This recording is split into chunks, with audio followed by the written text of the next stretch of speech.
प्रधानमंत्री नरेंद्र मोदी ने आज 7वें रोजगार मेले में 70,000 से ज्यादा युवाओं को ज्वाइनिंग लेटर सौंपा। देश में 20 से ज्यादा राज्यों में 44 जगहों पर इसका आयोजन किया गया। इस दौरान पीएम मोदी सुबह वीडियो कॉन्फ्रेंसिंग के जरिए इस कार्यक्रम से जुड़े।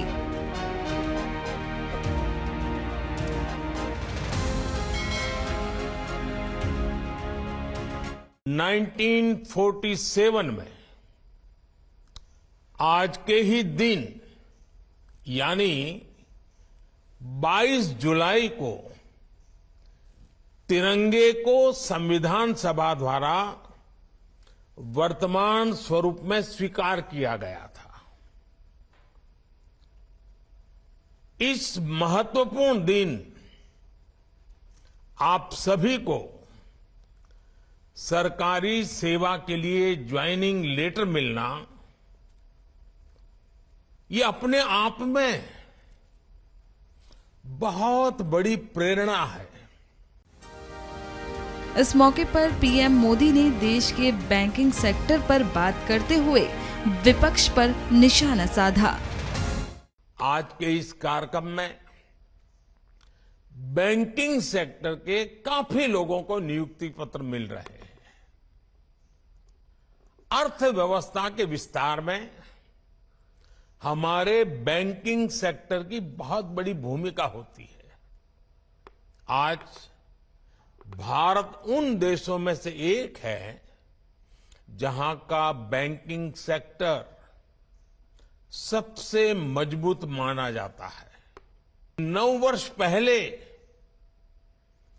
ऐसी स्थिति नहीं थी। जब सत्ता का स्वार्थ राष्ट्रहित पर हावी होता है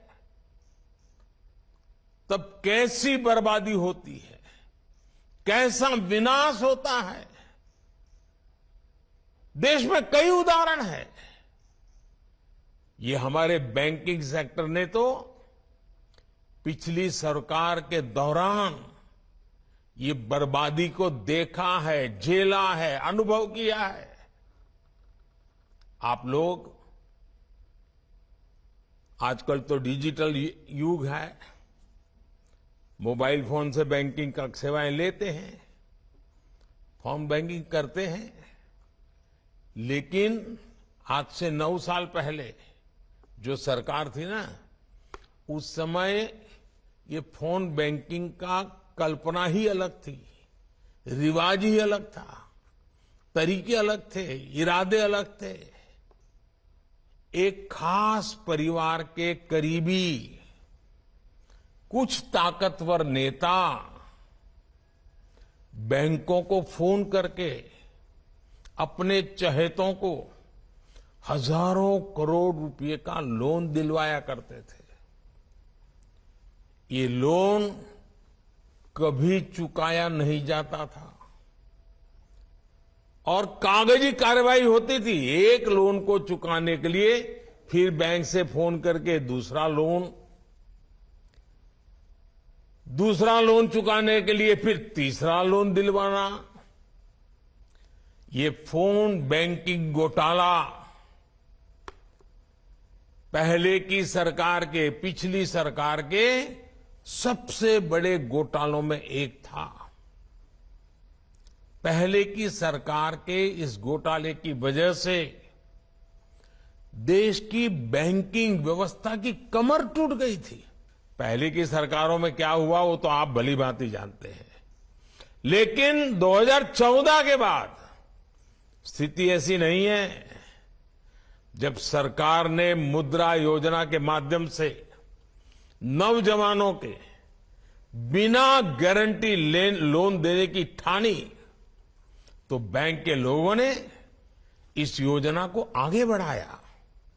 जब सरकार ने महिला सेल्फ हेल्प ग्रुप्स के लिए लोन अमाउंट को डबल कर दिया तो ये बैंक के कर्मचारी ही थे जिन्होंने ज्यादा से ज्यादा सेल्फ हेल्प ग्रुप को आर्थिक मदद पहुंचाई।